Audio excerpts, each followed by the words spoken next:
and stuff like that. Yeah, that's awesome. You get your hand raised? Yeah. Own my own car dealer. Own your own car dealer, that's cool. What do you feel like you're doing right now to help you prepare for that? Anything? I have 2 cars right now. There you go. You're already on your way. Anyone else? What's up? Probably like a physical therapist, sports med. Yeah. What are you doing right now that's helping you like figure out what you want to do? Right now I'm looking to see if I can go to DACC for their sports med program. That's awesome. I have great things to say about DACC. I do too. Cool stuff. That's good stuff there. All right. A little bit about me. I graduated from West I played soccer. Anyone play soccer? No? Cool. I graduated from Ohio State. This is me and my husband. This was us taking pictures in the front of the school because you couldn't go into the school. Just because it was COVID. It was weird. I coach soccer now in Grove City. That's where I live. It's actually from a couple of years ago, but I couldn't find. We didn't have a good team picture this year, and I couldn't go to pictures because they don't start school till after us, and I was working when we got our pictures. I'm the school nurse out in Minerva Park, Minerva, France, and talking about this stuff is like what I love to do. Like, I feel like I learned things in high school and college that really prepared me well, and I like to be able to help people on their way that direction because I think it's tricky, it's hard, it's scary to think about, and preparing yourself well is important. And yeah, oh, too far. So in high school, just a little bit about me. These are funny pictures. Is anyone in HBS right now? Yeah. This is what it's gonna look like at the end. There you go. A little free look-see right there. This thing fell out over Christmas break. It was like a nightmare. You named it? What? You named your person? I have no clue what we named that. It probably was named. I don't remember. So you put a whole body together. Yeah, do you guys name them? I probably named it. I don't remember what it was. That was in 2017, so it's been quite a number of years. So I did the health pathways. I took PBS, HBS, MI, and the CCP classes. They get you your lab tech certification when you graduate. And then my other science classes I took were honors biology, honors chem, and AP chem.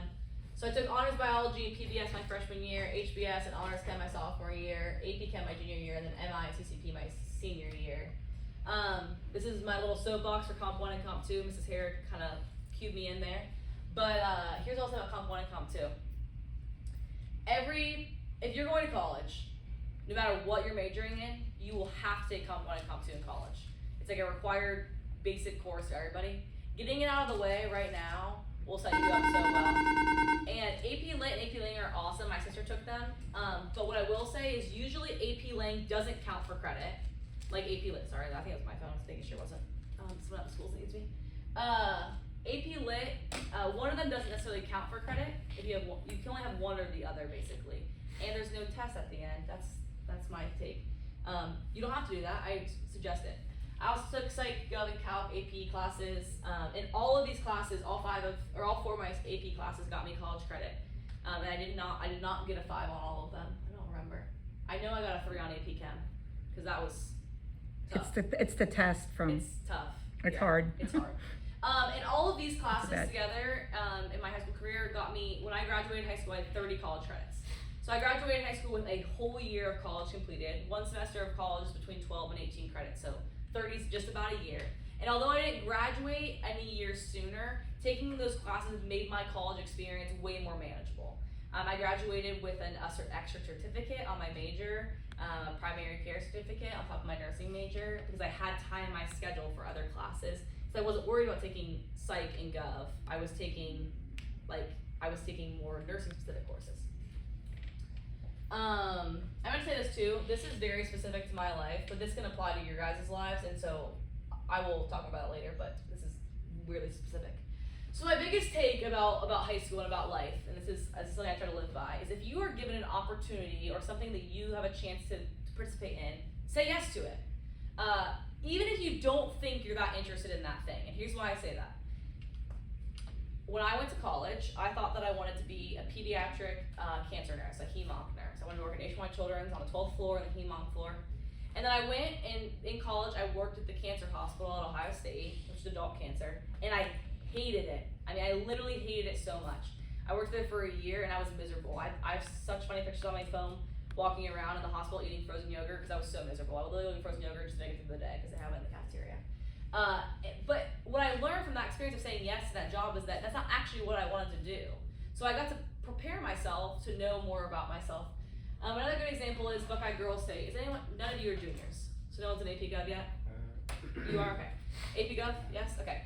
AP Gov. Mrs. Mahoney was like, Kendall, you should apply for Buckeye Girls State, and I was like, what's Buckeye Girls State? And she was like, it's a government simulation camp, and I was like, okay, sounds odd.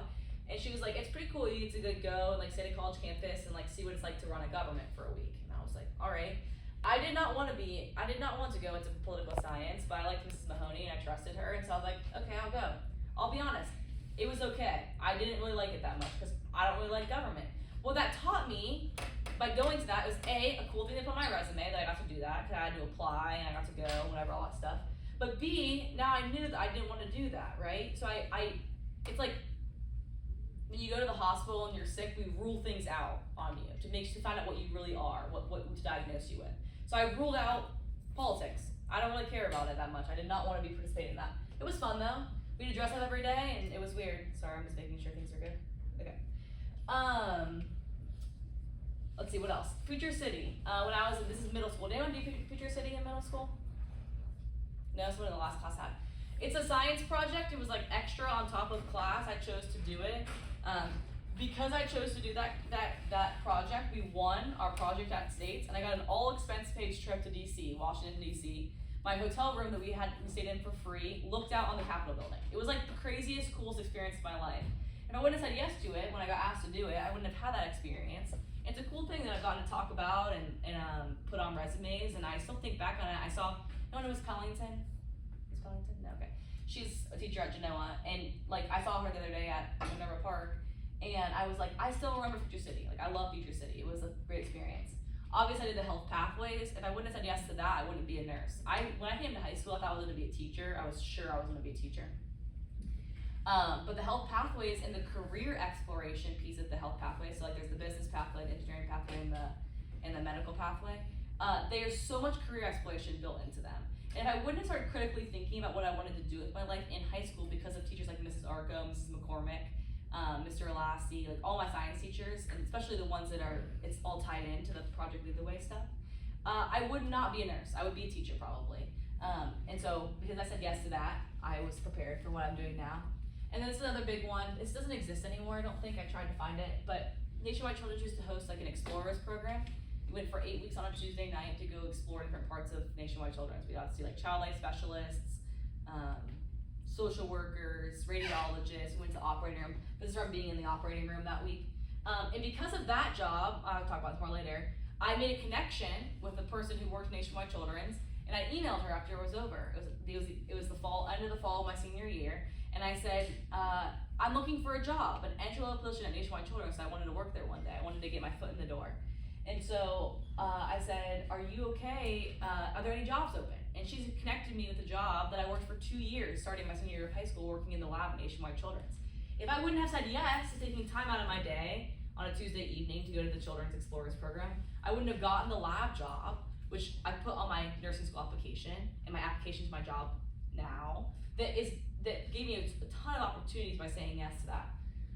My last one on my examples is the Future Scientist Scholarship of scholarship at Columbus State.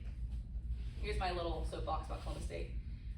If you're planning on staying in Columbus for college, like going to Ohio State, Capital, ODU, any of those, I highly, highly, highly recommend going to Columbus State for at least a year. Columbus State legitimately cut me a check to go to college, and here's what I'm saying. If you take any CCP classes in high school, you automatically are guaranteed $1,000 from them. It's like a CCP scholarship. Like if you take any college credit plus classes, you get $1,000. Then I applied for this scholarship because somebody came and presented it in my science class when I was a senior, and I got this scholarship. And literally, I think if you have an ACT score and a pulse, you have a shot at it. Like I don't think it's that. There's a lot of scholarships available, and not that many people apply to it. It's very not well known. And because of, I'm so sorry. She has to manage the school, the school health. Yeah, health sorry. I have 2 schools, and I have like a health aide at both schools. And so when I'm not there, I have to make sure that they have to call me if they need. I'm just making sure it wasn't that. Sorry. Oh, she's good. Okay. And then this scholarship was a full ride scholarship. So on top of the $1,000, I was put on a full ride. It's like literally paid me. Like literally, I got a $500 check each semester that I cashed into my bank account. Like I've never heard of such a thing. It was so mind-boggling. It's like I did nothing for it. Like I'm not anyone special. I mean, like I worked hard in school and whatever, but like I promise you, what I was able to do is attainable to you guys. I'm just like a regular old schmegler person. This scholarship, they have it for other things too. I just don't know what it's called. So like, there's like one for like associated like of arts, and so like this exists for other. If you're not going into science, don't fret. There's other stuff at Columbus State too. And if you are interested in this, I'm gonna Sarah Smith Herrick, and she's gonna send you the link to that. But that's where you find that. Let's see. Then, like I said, I got this job working in the lab.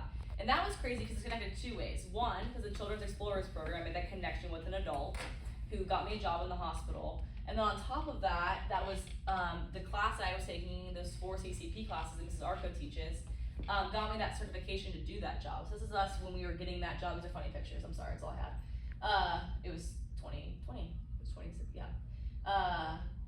This was our class going to Columbus State for our lab to get that certification. This is me working in the lab, literally wearing a lab coat. I'm like, who am I? I'm like an 18-year-old working in a lab. It was crazy. It opened a ton of doors for me. I got a lot of experience. I learned a ton. I put that on my application to this job, like I just said, put that on my application to nursing school. I worked for 2 years in a real hospital lab as an 18-year-old. And those opportunities are available. Like I know Ohio Health has a program that you can even work younger than 18 there. But children's, it was a great experience. I literally loved that job. For more context, I was working there when COVID hit, and this is just a funny part of my life.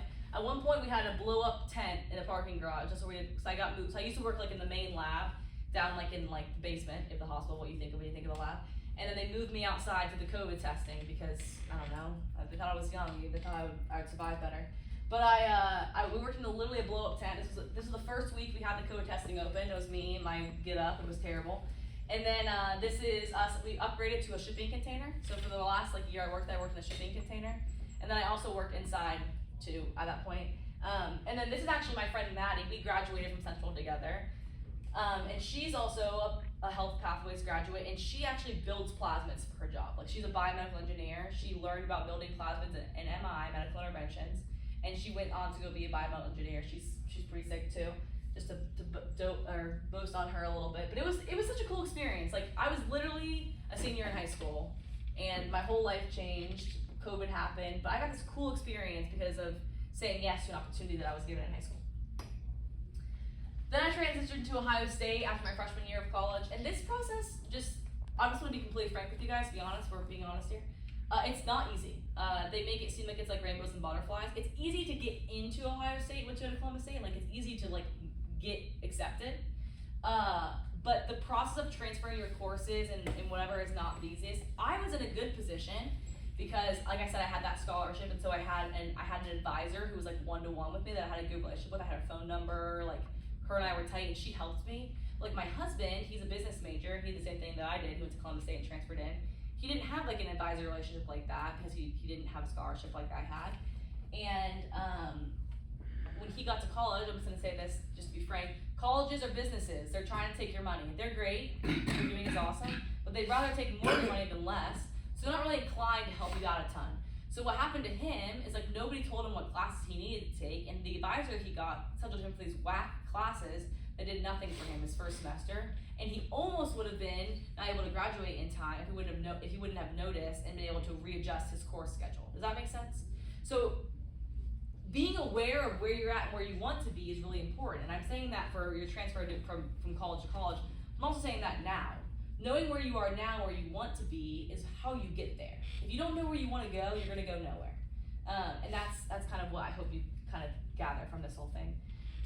So anyways, went to Ohio State. This is me in nursing school wearing all red. We were M&Ms for Halloween one day for clinical. This is when I worked at the James. Like I said, I hated it there. It's a beautiful hospital. I mean, it was a great job. I just didn't really like what I was doing. We were understaffed, and cancer was not. It's very sad. It's a very sad disease, and people usually leave the hospital sicker than you find them. And even though you're like giving them the treatment they need to get better, they leave after chemo. They leave sicker, and it was just really. It was really emotionally taxing on me. Then I graduated college and I took the NCLEX, the licensure exam for nursing, which was absolutely terrible. And I got my first nursing job. I worked as a surgical nurse in the operating room at Riverside. I loved working in the OR. I actually still work there. I work contingent. I work every fourth weekend, and I work over the summer because this job obviously doesn't go over the summer. I work on the general surgery team. Riverside runs about 18 ORs a day. We ran probably 18 of 38 ORs, the general team. We did anything below your shoulders and above your hips. So not bones, brains, spines, or hearts. We did everything else other than that. It was an amazing job. We got to learn. It's like the movies. They say it's not like the movies. It is. Like, you ever watch Grey's Anatomy? It's kind of like that, I'll be honest, except it's not. The biggest difference between the actual OR and Grey's Anatomy is that people don't really die in the operating room like they do in Grey's Anatomy all the time. The whole time I was there, we only had one OR expiration. One person passed away in the OR. But I have crazy stories. If you're interested in surgery or being a doctor or being a surgeon or being a nurse and you want to go into surgery, I'd love to tell you some of my crazier stories. My brief story I'll tell you is that I was in a surgery where we were taking a liver cyst off a patient. They had a massive cyst. I mean, it was like this big off this guy. And it was filled with parasites, legit. So we were ultrasounding it to look and see inside of it, and you could see the parasites moving on the ultrasound screen. It was literally insane. So we removed the cyst. Well, actually, first we injected the cyst. This is actually super cool. You probably learned about hypotonic, hypertonic, and isotonic solutions in biology. You remember that? Okay, that existed in my. Sometimes you learn things. You're like, where am I ever going to use this? And then I did in my first job out of college. We injected the cyst with 2% hypertonic solution, which is really high hypertonic solution. So it's high salt content, right? So we're injecting it with a hypertonic solution to kill the parasites before we resected it. So we didn't pop it and the parasites got all over the body. So it kept the parasites, it killed them before we resected it. So they wouldn't expand outside the cyst because they were contained inside the cyst. We got the cyst off the body and he popped it and just to see what was inside of it. And I was literally like, I cannot believe I'm getting paid to sit here. This looks like it's like straight out of a movie. It was really crazy. If you want to see a picture of it after, come see me. I didn't want to put it on the screen in case you guys are woozy about stuff like that, because I know people that could never. But this is my favorite surgeon, Dr. Camise. What I really did mostly was robotic kidney surgeries. That's what my niche was. I scrubbed robotic kidneys. A lot of surgeries now are robotic, and it's pretty awesome. I don't have a picture of the robot. I wish I did. But we took out a kidney one time that was literally like I pulled it out and I was holding it, and it was literally like I felt like I was holding a bowling ball in my hands. It was the biggest kidney I'd ever seen, but it had a huge tumor in it, and so we were taking it out because they had cancer. This is us when we were learning how to scrub. So there's no real human here, it's all fake. But this is what it looks like kind of in the OR. This is some of my friends pretending to be the surgeons as we were learning how to scrub. This is some of our positioning equipment. We put the patients on this when we go prone, when they're having surgery on their spine, or to get them on their back. And we were playing around with it in the OR. This is my group that I started with. They're some of my best friends now. It was an awesome experience. I love that job. But I ended up working here, and you're like, well, if you love this so much, why did you end up in the school? Great question. I think I always wanted to be a school nurse. I wanted to be a teacher, and then I was like, oh, I actually love the human body, and I love nursing, and I want to do that. How can I marry these two things together? And so I ended up in the schools. In school nursing, when I thought about it at first, I thought what you guys probably all think, it's all Band-Aids and ice packs, right? That's what you go to the nurse for. I have a headache, I feel sick, I need a Band-Aid. It's way more than I even ever anticipated that the job was, and I love what I get to do. And I think about it as three main buckets, right? The first one is what you think of when you think of a school nurse: Band-Aids, I feel sick, ice pack. The next bucket is chronic conditions, so students with diabetes or seizure conditions or severe allergy or asthma or a daily medication, and helping them manage their chronic condition at school is a big deal. And then the last bucket is school-wide stuff, so think immunization compliance, think hearing and vision screening, stuff that we report to the Higher Department of Education. And it keeps me busy. Those three buckets, they keep me busy every day, honestly. It's very fun. But what I will say is when I was in school, when you're in nursing school or you're in medical school or whatever, everyone wants to work the most intense thing. Everyone's like, I want to work in an ICU. I want to work in an ER, because that's what sounds cool, And it is cool. I have friends working in an ICU and they love their job. And I even think I would have loved working in an ICU, I just never did. But what I really like about this job is I work to the full extent of the scope of my practice. And what I mean by that is when you get a degree where you have a license, so like think social work, think education, think nursing, think medical, there's a law somewhere that says what I'm allowed to do. So there's literally an Ohio revised code that says what I'm allowed to do as a nurse and what I'm not allowed to do as a nurse. I almost pulled it up, but I was scrolling through it and it's so long it wasn't even worth putting it on the slide. But when you're working in the hospital, you're always working under a doctor, right? Nursing, a lot of it's just following directions. They put an order set in and you follow the orders. The order says assess every 12 hours. The order says take vital signs every 4 hours. The order says give this medication at this time and you do it. And obviously you need to know how to do it. And there's nursing judgment and there's things you need to assess for and be able to do well. But a lot of it is just following directions. But in this job, I do way more critical thinking and using my assessment skills than any other nursing job. That's probably not true, but I wouldn't have even anticipated that. But because there's no other medical professional in the school, I'm the only one, I actually work to the full scope of my practice. I do everything I can up until I need a doctor because there's no doctor on site. Obviously I can call a doctor, like I can call a person's doctor's office, or I can call a parent, or I can call 911. But in the moment, I'm the only one there, right? Maybe I can call another nurse in the district. But the critical thinking skills and the assessment skills that I learned in high school for critical thinking, in college for assessment skills, are really the stuff that I use every day now. And that's the stuff when I was in high school and college and I was like, stop talking to me about this, I don't care about it. Like, someone just teach me how to turn on an IV pump and like, I'll be a fine nurse. But those assessment skills that I was so irritated by learning in college are what I use every day, because they feel like the boring stuff. They're like, why do I need to care about X, Y, Z? You know what I mean? In high school, it's like, yeah, like, I need to learn how to do sig figs, or I need to learn how what the parts of the cell are. But really what's more important than learning those things are important, is how you learn how to learn them, right? And how you learn how to process information, and how you learn how to make decisions. And that's the stuff that you're probably like, Kendall, what are you talking about? I don't care about that. But I look back on high school, and that's stuff that I wish I would have really paid attention to and learned a lot about. Sorry, this is my slide. My next slide, it says why this matters. There you go, why this matters. It's because what you're doing here right now, although you feel like maybe mundane and unimportant, I think is vitally important. And that's me. Hindsight is 20/20, right? When you look back on something, you can see the full picture of it. But I hope you're hearing this from me, someone who's been in your seat more recently, and not your teacher who you see every day. Maybe you can be like, oh, they have something, they actually mean this stuff. And here's my real life example. So I have two siblings. I have an older sister and a younger brother. My older sister's name is Madison.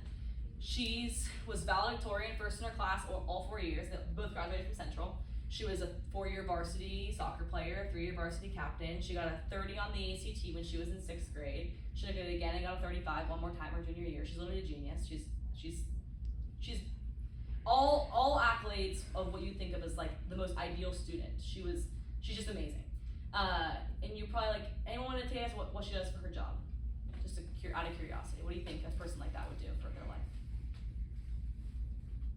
Just pick something, guys. Something amazing.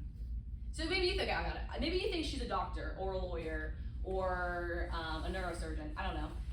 She was not interested in those things. Madison is a clinical mental health counselor. She went to school for a long time to be a therapist. She got her undergrad degree in social work, and she got her master's in clinical mental health counseling, and she loves her job. Absolutely loves her job. But it's not what you would think of when you think of all those things. Madison took all the health pathways classes, she took all the AP classes, she was ready to go to the next level and do the next thing. And what I want you guys to hear from me is that her taking those classes in high school helped her learn that's not what she wanted to do. But if she wouldn't have taken those classes, she would never know that's what she really wanted to do. And he would have gotten stuck in the rut of going to med school just because she had a good ACT score, right? I think sometimes we think, oh, high achieving equals this. Well, I don't think high achieving has to equal that. Figure out what you want to do. I bet all of you guys in here are high achievers because you're in honors chemistry, right? And so think about, like, what do I actually want to do? Okay, that's Madison. Then I have my younger brother, his name's Nathan. He's 22. Nathan, in his sophomore year of high school, decided that he was going to go to the Career Center and become a firefighter. Nathan graduated high school with his 504 fire card and his EMT basic, and since the day he graduated high school, has been working full-time as a firefighter. Nathan's now 22 years old, he's 2 years younger than me. He owns a really nice brand new truck, a really nice brand new motorcycle, a condo that's in his name, and maxes out a Roth IRA every single month. His net worth is probably significantly higher than mine. He's 2 years younger than me, and working full time, and he loves what he does. Nathan was also a high achiever. He could have gone done anything. Anyone can go do anything. But what I'm saying is Nathan made a decision as a sophomore, just like Madison made a decision when she was in high school, similar that I made a decision of what I thought I wanted to do. And that took exploration and figuring out what you like. And those decisions, and here's the thing, Nathan could have gone to the DAC, gone through the fire stuff, and been like, I actually don't really like that, so now I think I'm gonna choose something else. He would have known he could have known he didn't want to do fire and done something else. But if he wouldn't have made that decision to go to the DAC, he might have gone to college to go through a degree that he didn't really care about, to 20 years later down the line, become a firefighter when he could have done it as a junior in high school. And I'll tell you, I didn't tell any other classes this, but this made me think of it. My dad went to law school, was a lawyer for 10 years, hated his life, literally hated his job so much. He quit being a lawyer, did a bunch of odd jobs for a while, he literally debarred himself, he can't practice law anymore. And then he was a project manager for a construction company, that's what he landed on. But he also didn't really like that, it wasn't what he wanted to do. What my dad really wanted to do was go be a paramedic, go be a flight medic. So at 55 years old, my dad went back to paramedic school, and now he's a paramedic, and he works for MedFlight and does ICU transfers from hospital to hospital, all to hopefully one day, as a 55-year-old, go be on a helicopter and be a flight medic. So he's not there yet, but because he went through the motions of what he thought he was supposed to do when he was younger, he didn't get to find out that he wanted to be a paramedic until he was 55 years old. And if he could go back and do it all again, he would do it completely differently, right? So what I'm asking of you guys is critically think about your lives. Who are you? What do you want to do? And here's the thing, what you aspire to does not have to be what you end up doing. There's nothing, I'm not telling you pick a degree and stick with it. That's what my dad did, and he ended up on the bad end at 55 as a second-year paramedic. And he loves what he's doing now, he's so happy, but he wishes he would have been doing it for 30 years, not for 2, right? So what you aspire to is not what you have to do, but do the work to figure out if you actually want to do it. Go to the career center to go see if you want to be a physical therapist, and then if you don't really like it, pick another degree when you go to college. You know what I'm saying? But if you don't go through those steps to figure out what you want to do, and you don't say yes to the opportunities you have here, you won't ever know those things. Western Central and Westerville as a whole, it provides a ton of opportunities for you guys to figure out what you want to do at the next level of life. But it takes you saying yes to them. No one's gonna force you to go through those motions, but if you wouldn't have done them, you would never know.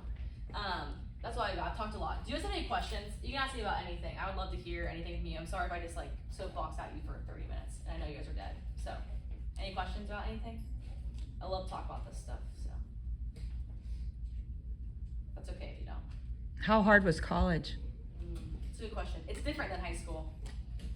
I told this the last class, and I meant to say it this class, but in high school, you have a teacher that's like kind of like keeping up on you. You know what I mean? You don't make an assignment turned in, or you fail a test, they check in with you, like, hey, anything going on? You know, you doing okay? And college is not like that at all. It's like every week you get on your computer and it pops up. You read this, watch this, come to this lecture, test on Friday. Okay? And if you don't do any of those things, you fail the test. And then the next week happens, and you just move on, and then you fail the class if you don't figure it out. So what high school I think is really important about is figuring out like how you learn best, how you study best. So when you get to college, you know better. When I was in college, reading a textbook wasn't for me. I was way more of a lecture watcher and taking notes and learning that way, and that was successful for me. I think it's as easy as you allow it to be. I think a lot of times, if you put in the work, you'll be successful, but if you don't put in the work, you won't. And I think high school, it's really easy to go through the motions and make it through high school and not be prepared for what's coming next. Because you really need to be an independent self-starter when you go to college. That's a good set of words, an independent self-starter. Yeah. No one's gonna be checking up on you in college. Anything? Thanks for listening, guys. I know you're probably so dead and just wanna go home and sleep. I hope you did well on your SAT today, and that you have